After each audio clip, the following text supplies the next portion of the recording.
Milana Traun, it's such a pleasure to have you on, founder of Funga. We're very fortunate on the podcast to get all sorts of people who are super inspiring. Your mission is to really shine a light on all the benefits that Funga can bring to people. People will be listening to this and thinking, Funga? What's Funga? Does he mean fungi? Does he mean mushrooms? Funga. Funga. I know the English love to say funga, but it sounds too much like fungus, so it's funga. Tell us, beginning of any journey, one dips in a bit, right?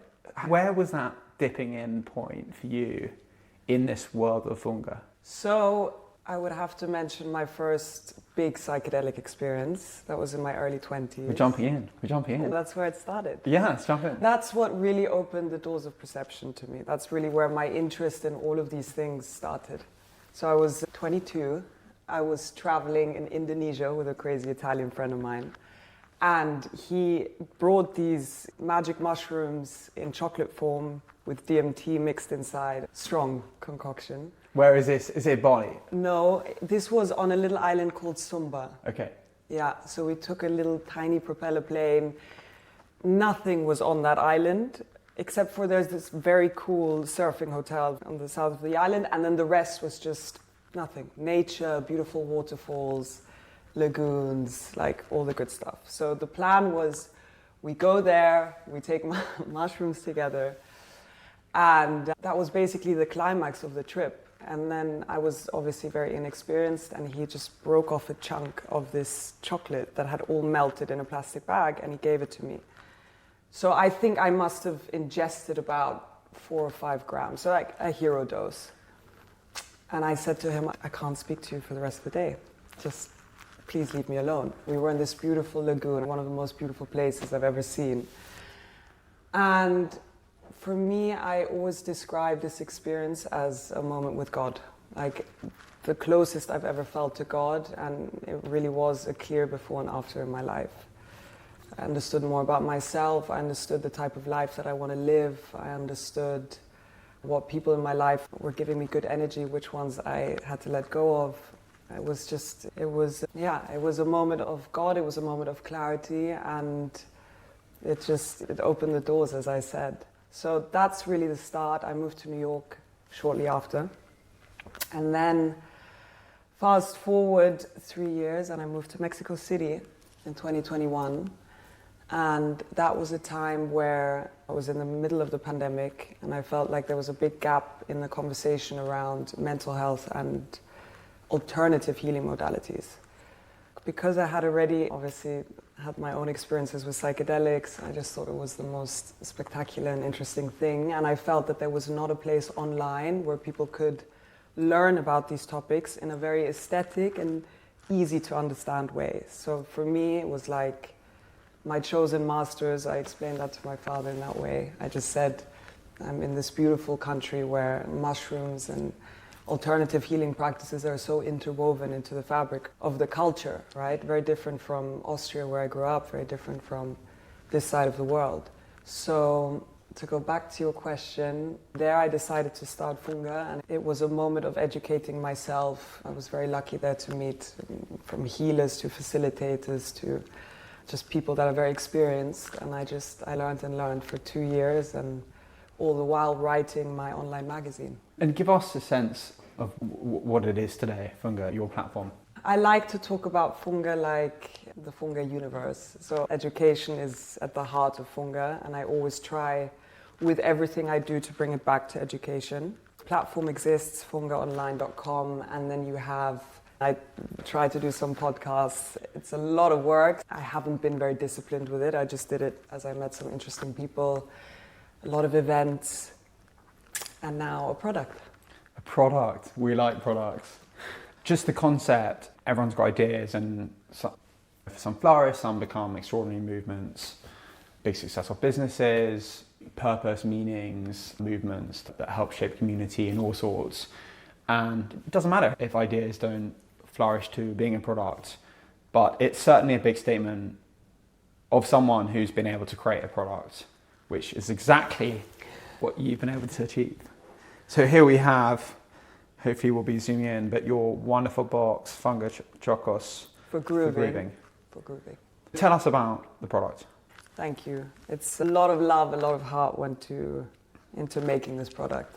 And I have a lot of newfound respect for people that create products, because there's so many facets of making something like this, from the formulation to the sourcing to the design to finding the right suppliers to the logistics. So when I came back from Mexico, I was a little bit unsure of if I should continue Funga or not. An incentive to come back, as well as missing my family and wanting to be closer to home, was to be able to do events here and share some of the knowledge that I learned there. So in my first year back, I did a lot of in-person events. So I was in Berlin, in Milan, in Madrid, in Verbier, all over the place, which was really cool because a lot of these cities, these topics and mushrooms, psychedelics is something that is completely foreign still. There's a stigma and a taboo that exists around it. So to be able to help to facilitate conversations and hopefully further the conversation and break some of the stigma that exists is a huge purpose behind why I'm doing this project. And I really wanted to also start to monetize, finally, after 2.5 years. It is, I think the reason that I've been able to do it for so long without is because it's my passion project. It combines everything that I love in life. But yeah, so the product was an idea, and I was thinking about whether to do a supplement, but I felt like that space was quite saturated. And then I thought it would be really cool, and also as a nod to how one might consume a psychedelic mushroom. So that's why the Funga chocos. Chocos is, in Mexico, they call magic mushroom chocos. These are not psychedelic, obviously, but they're a nod to how one might consume it. I love the idea of having this chocolate, passing it around a table, sharing it, having a ritual around it. A big purpose was also to create something that one could gift. Like, I love the idea of a friend of mine buying it and bringing it to a friend's house, and then the parents seeing it on the table and asking, what is this? And then maybe that leads to conversations of their experiences with whatever, LSD or mushrooms back in the day. And I love that thought, that it opens those doors. And gosh, the thought and attention to detail. The detail. Here. No, so every word, every inscription here, you have no idea the sizing, like totally. It's months and months of thinking about it. Milana, it's a nod to your modesty, just like quietly put it on the table. But actually, I'm sure people can understand. I mean, this looks very exciting, very psychedelic vibes. Yeah.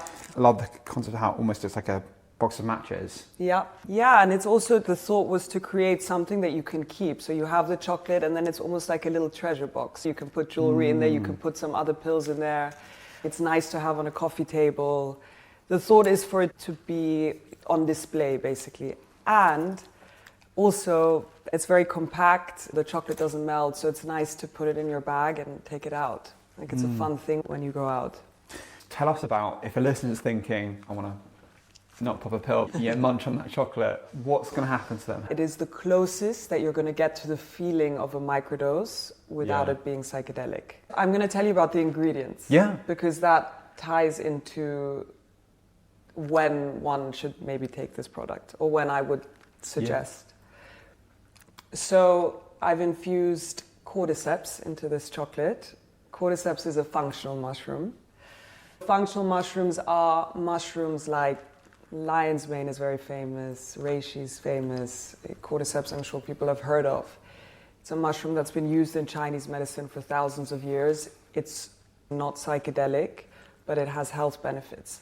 Cordyceps are incredible for stamina, for energy, for libido. What's the libido? Yeah, continue. But they really are. Wow. They're an aphrodisiac, and they boost oxygen flow in the body. So it's an incredible mushroom to take when you get up in the morning to give you energy.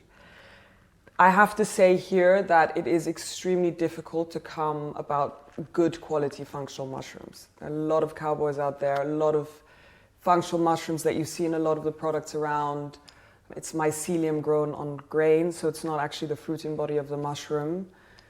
Good functional mushrooms, usually they use 100% of the fruiting body, as do I. So it's the most potent part of the mushroom.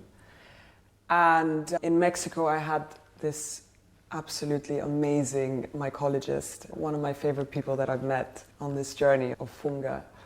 He, a French guy, completely mad, moved to Mexico 25 years ago, and he founded this farm, and he's like a mushroom personified. Like, he sings to his mushrooms, he doesn't care about money, like it's all about the creation and the cultivation and the protection of mushrooms. Anyway, he grew some incredible cordyceps, and he was the one to introduce me. So I've started with them since 5 years ago now. I'm working with one of the best medicinal mushroom growers in the world. They're based in China. That's where my cordyceps come from. The energy mushrooms, so great to take before a workout or just to start your day. The star ingredient of the show, the thing that was complicated but at the same time has been the most rewarding to work with and to bring into chocolate form. I'm the first in the UK to do that. Is a succulent called Kanna. And Kanna is from South Africa. It's been used as well for thousands of years by indigenous communities, by the Khoi and the San. And it was used for many things. Hunters used to take it before they went out into battle because it suppresses hunger and thirst a bit and makes them very focused. It was used for pain relief. So pregnant women, when they were giving birth, took it. Teething babies took it. And then it was also used in ceremonies, so before trance dances and just general kind of healing ceremonies.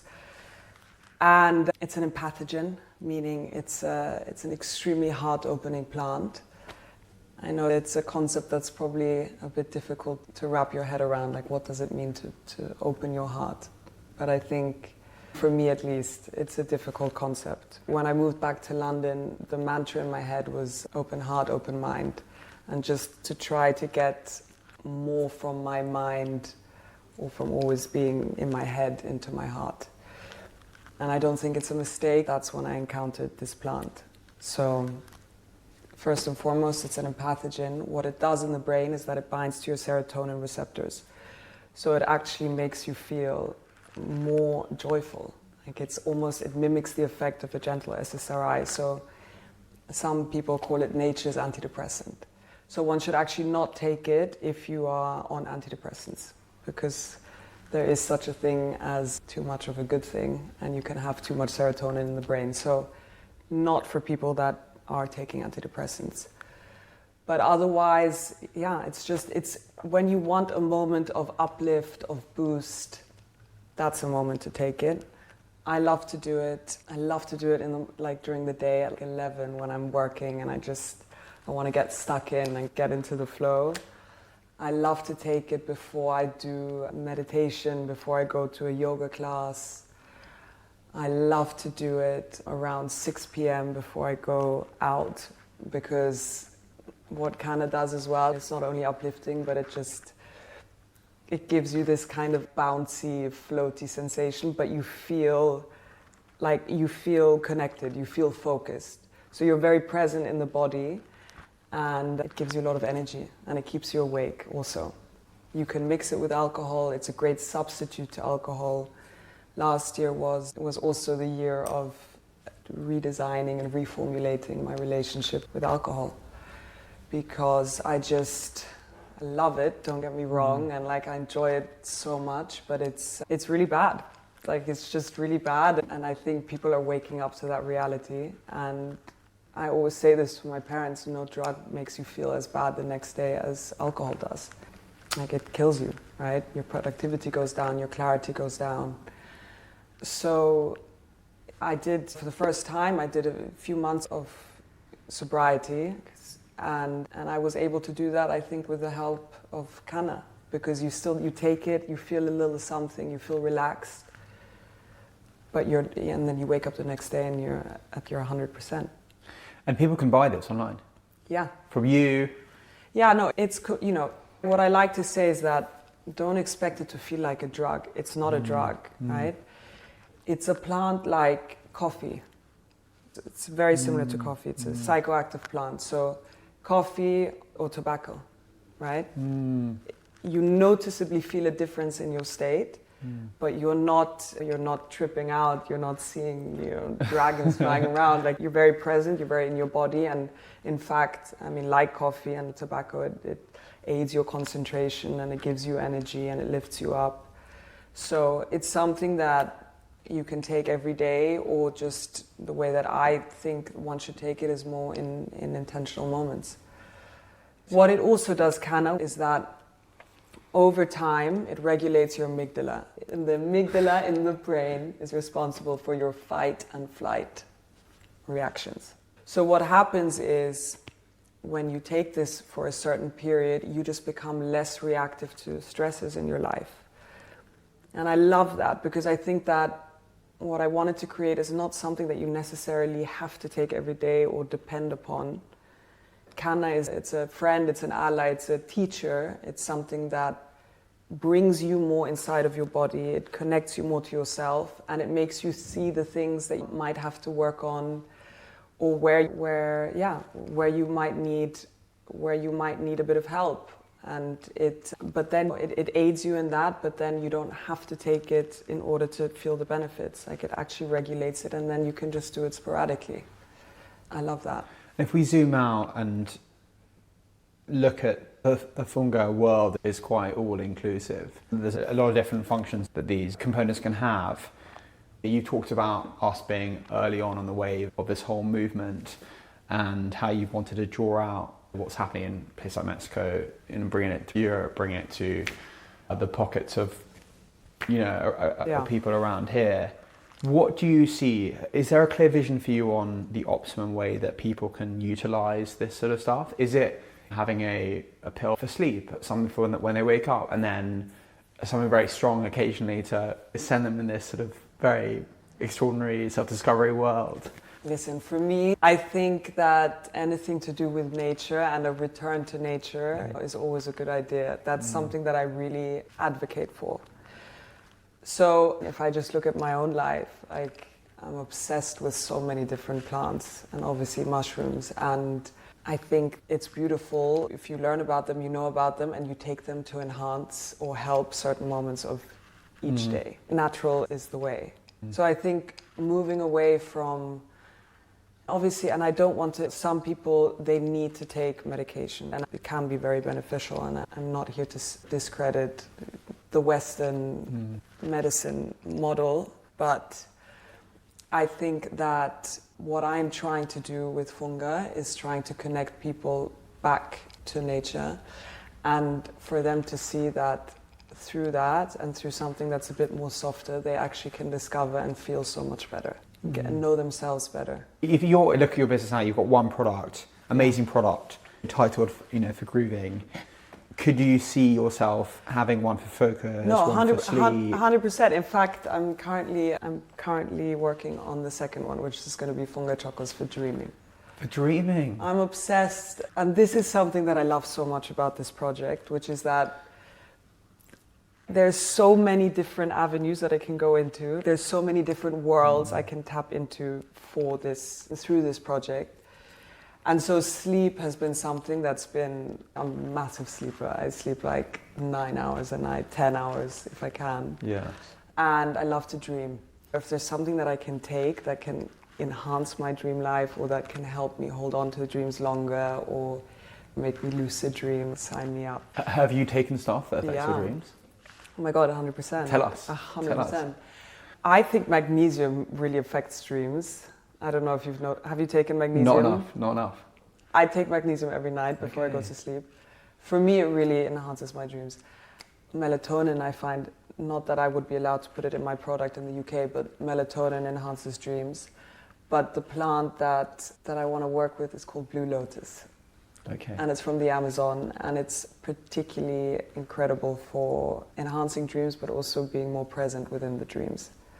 So I've had some crazy experience. Again, it's the important thing with all these plants is how it's grown, where it's sourced from. Like, so much, sorry to say, but rubbish out there. So that's really the journey, and that's why this product took such a long time. It's just figuring out what's the best quality that I can possibly get, and that took a really long time.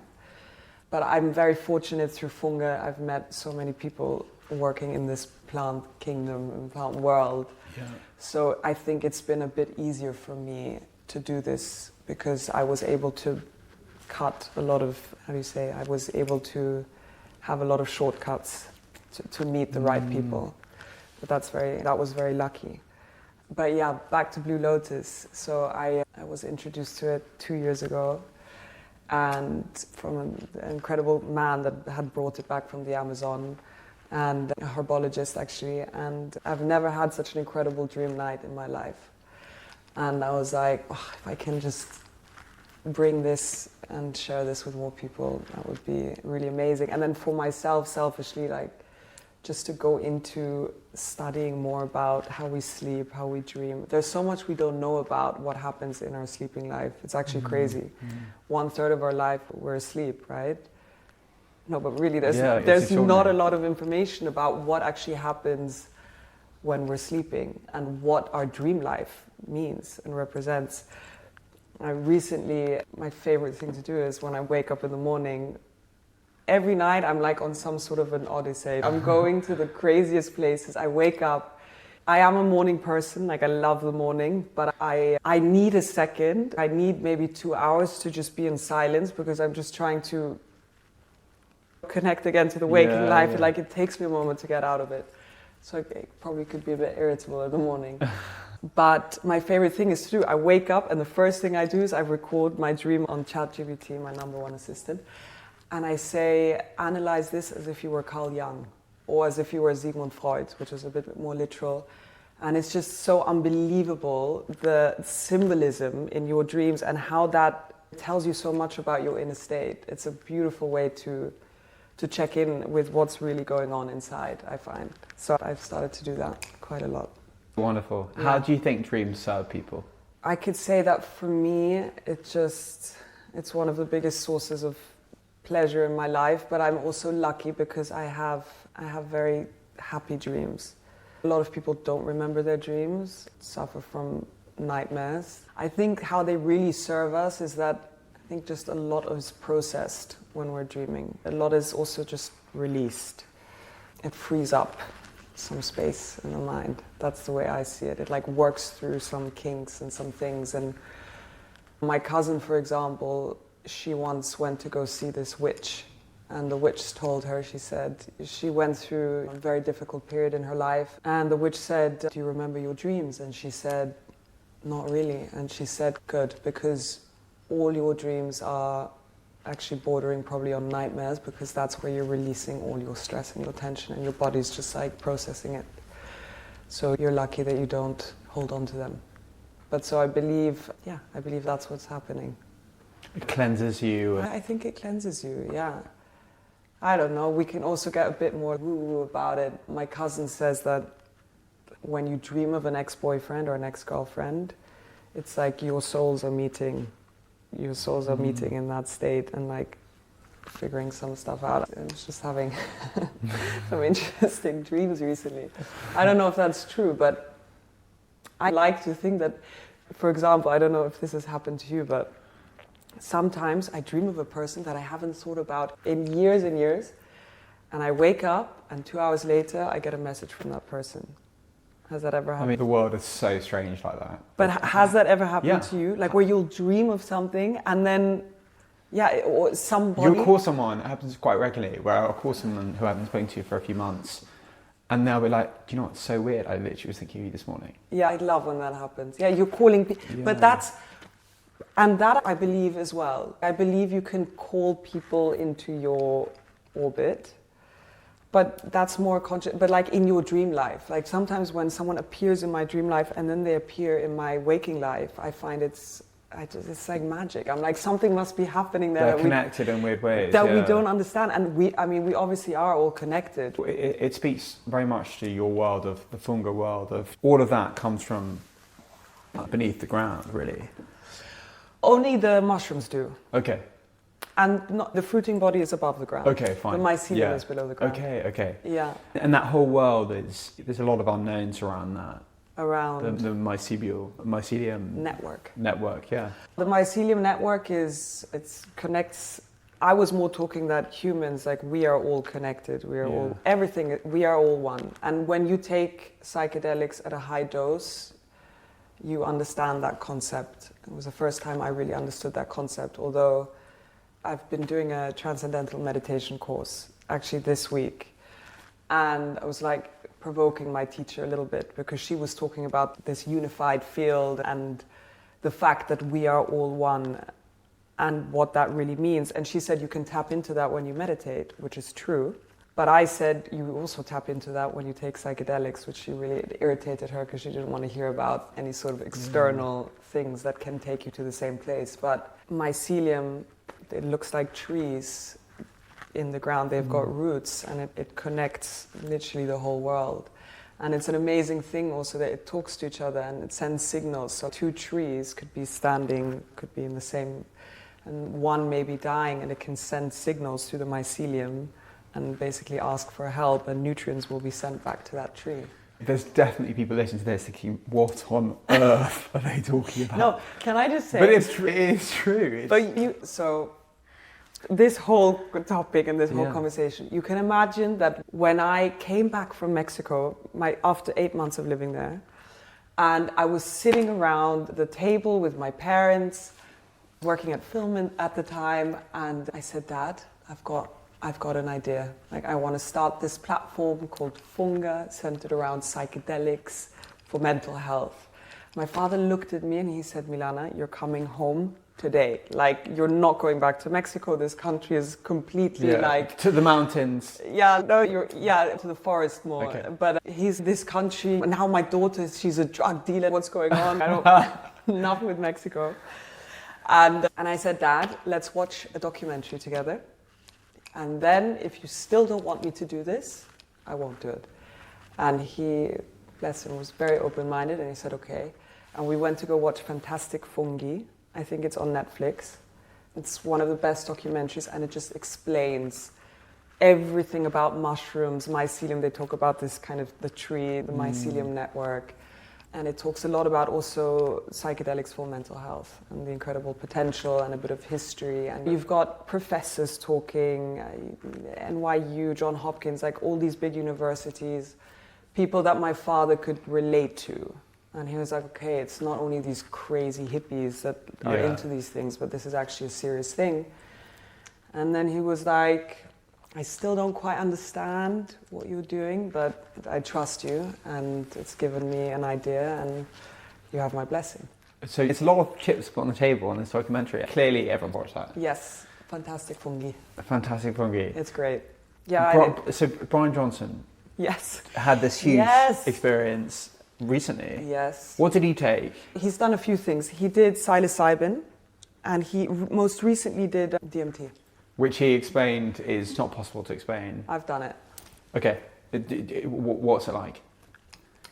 So you've got two different types of places that you can get DMT. They say that we all have DMT in our body. It's called the God molecule. And that it's released when you die. So like that, when people have these near-death experiences and they walk towards the white light, they say that's DMT being released in the body. Or women can feel it when they give birth. It's almost like you can imagine as quite a psychedelic experience to give birth. But DMT, you can get it from a plant, from a tree. That is what they put in the ayahuasca brew. And then the purges of the rainforest. A lot of exactly. And then you've got 5-MeO-DMT, which is taken from the toad, from the frog. I'm not quite sure how they extract it, but they basically push it out of the frog. Onto glass, and then it dries, and then you smoke the secretion. Wow. And it is very short. It lasts only 15 minutes, but it takes you to another place. With all other psychedelics, you're in some way grounded or connected to the earth. DMT takes you to just a different dimension, like a different, I want to say different universe, but it just takes you outside of anything that you've ever known. Yeah. I mean, I always say, whenever I take mushrooms or something, I say, I'm going to the 5th dimension. I use that as an expression, but DMT is really something. So you're not taking the fifth? It's not bleeding. You might have to soon if you're taking all these things. Oh my God! I only do them in places where it's legal. That's the truth. I did it in Mexico. But these things, there's so much commentary and noise around this space. It's very exciting, and research. Do you follow the research quite closely? Yeah, of course. And so much of it is on Funga. Yeah, I've read all the books. I've watched all the talks. Now, obviously, the product has taken kind of center stage. Yeah. So I have less time to write. But for the first two years. If you've enjoyed this, hit subscribe so you never miss an episode. Want to support the podcast, inspire as many people as possible? You can either make a donation on the Buy Me a Coffee link in our bio and website. Want to access exclusive content? Submit ideas for future episodes? Join below as a Patreon member and we will make you feel special. Thanks so much for listening. I was writing every single day and just consuming and learning everything that I could around this topic. And Milana, jumping into the business, do you want to see this distributed in festivals, partnerships? Tell us about those two things. As you were saying before, you were like, people are probably listening to this conversation thinking, oh my God, what is she talking about? And now she's talking about this weird dimension. So I feel like this product is a really nice gateway into this world without being too overwhelming, without being too far into that world. It's a nice little door opener, I would say. Gentle way to start incorporating this into your daily life without being thrown into the deep end of your consciousness. So I wanted to make it something that was also fun. I don't want it to be too serious. I think at the end of the day, it's about finding joy and just learning how to also connect with things that are not numbing, but more, that make you more present and that are more connected. It's funny because listening to this, it can be the two, when one thinks of taking something, you're taking a bit of chocolate. There's different types of chocolate that could give you very different things. And it's funny how those two worlds meet and where's that line of escapist versus connecting you. I think it's very natural for humans to want to escape. Since the beginning of time, and if you look at the animal kingdom, there's so many animals that eat psychoactive plants or elephants that drink fermented fruit. It's basically like alcohol to escape their normal consciousness. That's a very intrinsic thing to being an animal, right? Do you think it benefits people doing that? When it's done with intention and when it's done in moderation, I think it does. And I don't think that you need to necessarily be taking anything to achieve that. I think you can do it through breathwork is a great example. Breathwork, meditation, obviously, when you reach that level is a way to do it. Ecstatic dance. There's ways to go into that and to enter different consciousness without having to ingest something. But I think everything in moderation, even moderation, I love that saying so much, but even alcohol, if it's done with intention, where you're not just binge drinking, the English culture, the Austrian culture also, but the English, they really like to hit it hard with everything. With everything. I think done in that way is probably not beneficial. Yeah. But I think sometimes in the right circumstance, like a little bit pick your poison, but enjoy it. Be intentional around it. And in this case, this one is, there's a bit more of a spiritual side to it where I want people to actually set an intention before they take it. So actually really think about when would be a lovely moment to do it. I'm not just going to bosh it in and just forget. For example, the sun is shining, I want to walk through Hyde Park, now would be a lovely moment to take it. How am I feeling? How would I like to feel? And then it's going to bring that up. So that's the thought around this. Besides it actually being a product that works. Wait, where are we at? Take a walk.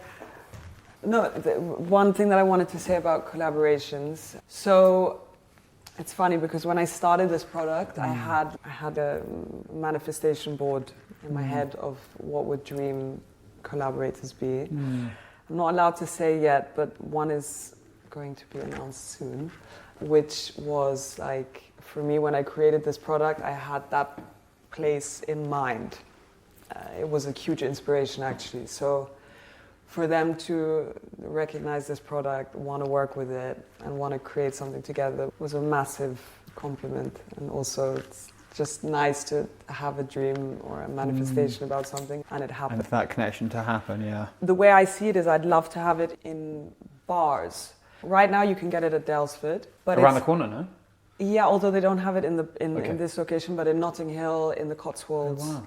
which is lovely. Obviously, Dalesford is a lovely store and has a lot of good produce. But really, this product is for behind a bar where you maybe want to not drink but feel a little something. That's when you have a choco, or even just to enhance the connection while you're drinking, but maybe it makes you drink a bit less, gives you energy for the night, makes you want to dance.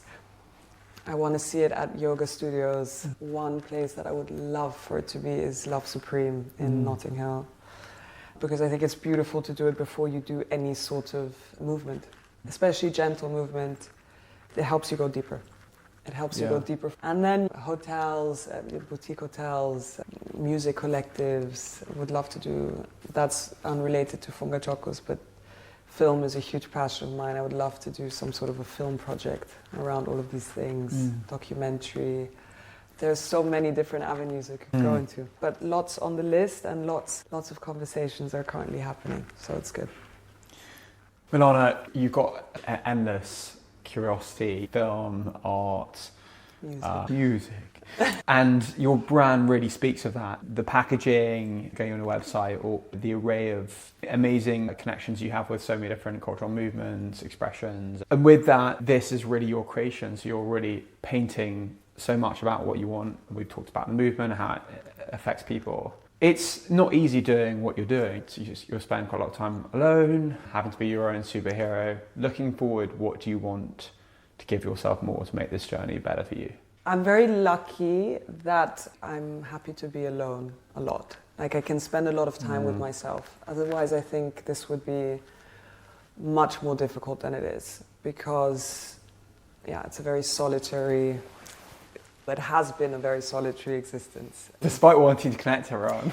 It's the irony, right? It's funny, but I'm lucky because of all the different collaborations and the different avenues and the different things that I'm doing and events and all of that. I get to meet so many different people. So what I do make sure is that I always have some phone call with someone I don't know, or that I meet someone for a coffee. And like I do make that effort to have that human connection. Otherwise, I could literally spend just 5 days not seeing a single person. I have to say here that I've had a lot of guardian angels along the way, and most particularly one who came into my life a year and a half ago. He's become one of my best friends, and he's not the official CFO, but he's definitely my CFO, and one of the smartest people I know. He works in finance. Like he couldn't be more different from me, while we share a lot of similarities, but he's good at all the things that I'm really not good at. So we really complement each other, and having him to just bounce ideas off, tell him the good news about something, or just even this, it's more also the distressing things, because it's such a up and down of entrepreneurship. One day you're flying and the next you don't see the light at the end of the tunnel.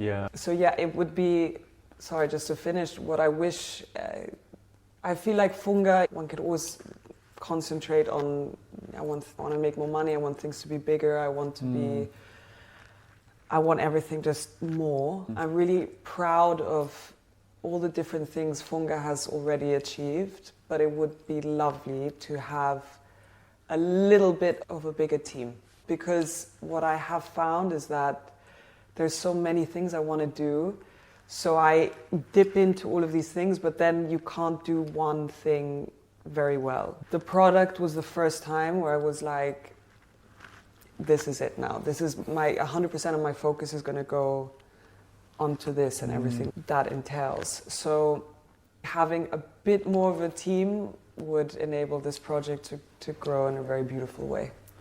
What's it taught you about yourself? Someone asked me that the other day, and they said, what's your talent? And I just thought, okay, it was quite an upfront question, and it's a difficult question. But the first thing that came into my mind, and I think that's really something that I've learned through this project, is that I'm a connector. I really am. It's easy for me to meet all different types of people and to build relationships. People that have completely different ages and experiences. And I've formed the most incredible relationships over these last 3 years. And it's something that is become increasingly more easy, but it's been, it's something that I really discovered. And it's something that I'm really grateful that I was able to harness that skill. And you're sharing that with what you're doing now with the product. People can connect through even reading on your website, just the amazing articles there, and from having a little taste and nibble of full grooving. But it's also a part of Funga that is not something that you might see if you look at the website or if you look on my Instagram. But a huge part, and that's where the connection thing comes in as well, because of all the different people I've met, and especially real professionals like facilitators and retreat runners, all of these different people. What really fulfills me and gives me so much motivation is when I am able to help. Often I just get random people say, I've heard about you, do you have a moment to speak? People that struggle with mental health, and to connect them to the right sort of alternative care. That gives me a lot. I love to do that, and I do that a lot. That's amazing. Yeah. Should we give a shout out to someone in particular who, not on the receiving end, but on the supplier side, who maybe creates these experiences for people? Most recently, I connected someone to Justin Townsend. He's the head facilitator and CEO of Myco Meditations in Jamaica. So it's an incredible retreat where guests take psilocybin, guided psilocybin, with a therapist, and it's less ceremonial, it's a bit more scientific, his approach, but he is one of the most knowledgeable, kind, and lovely people, and he's been someone that I very often send people to. That's fantastic. Yeah. In Jamaica, wow. Yeah. There's going to be a few tickets being one of the booked there. places where you can legally take psilocybin mushrooms. Interesting. We're going to move now to the quick fire questions. Ooh. So, 3 things that bring you joy. My routine. Yeah. Love a routine. Makes me very happy. Love that. It really does. Kanna brings me joy. It is the gift that keeps on giving. And for a year while I was formulating this project, it was just an experimentation and getting to know the plant. It was one of the happiest years of my life. And the last thing, dancing. Dancing. Great music and dance, a good dance. You are a good dancer. I've seen you dance. Probably danced with you a few times. A mantra you want to embrace now would be? Trust the process. A favourite book, film or artist that isn't obvious? True Romance. Amen. It's a film. Amen. It's a fantastic film. Yeah, one of my favorites. Not that it's necessarily related to what we're just speaking about, but it's the first film that popped into my head. And I guess, Roma, because Kanna is an empathogen, it's a heart opener, so initially this was going to be called Funga Chocos for loving. So maybe True Romance, that's where it ties in. Oh, warm embracing. Yeah. If you could add one thing to your bucket list today, what would it be? Oof. To go swim with whales. I swam with once, and it's an experience hard to describe. Just their presence. It's alien, no? It's almost like, in a similar way to being at the top of the mountain, you do feel different. And then, just such a big animal. If anyone's stood by an elephant, you feel their presence in such a unique way. I saw one in Mexico, a humpback, and I swear to God, I've never felt such energy from anything in my life. It was a spiritual experience. One thing you wish you knew when you were younger? Not to spend too much time worrying about how things will come about in the future. I think there's some sort of a divine guide or guidance, and everything will work out the way it's meant to. I think you can speed up the process or slow it down, but that ultimately, even the bad things, it will lead to something good. One thing that's in for you right now, and one thing that's out. Being more intentional about how to consume alcohol. That's really something that's in for me personally also. Fantastic. And one thing that's out for me is social media. Which we're not on right now. So. I hate it. I was the other day, because I have now with this TM, you do a meditation first thing when you wake up and then in the afternoon. And I did my meditation and I felt amazing, but obviously it was first thing in the morning and I had to open my phone to start the day. And I too quickly opened the phone and I immediately went onto Instagram because whatever.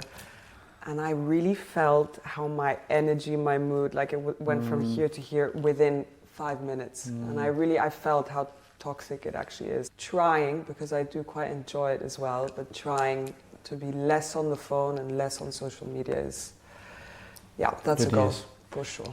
No, thank you so much. It's been such a pleasure. Thank you. I've loved this. If you've enjoyed this, hit subscribe so you never miss an episode. Want to support the podcast, inspire as many people as possible? You can either make a donation on the Buy Me a Coffee link in our bio and website. Want to access exclusive content? Submit ideas for future episodes? Join below as a Patreon member and we will make you feel special. Thanks so much for listening.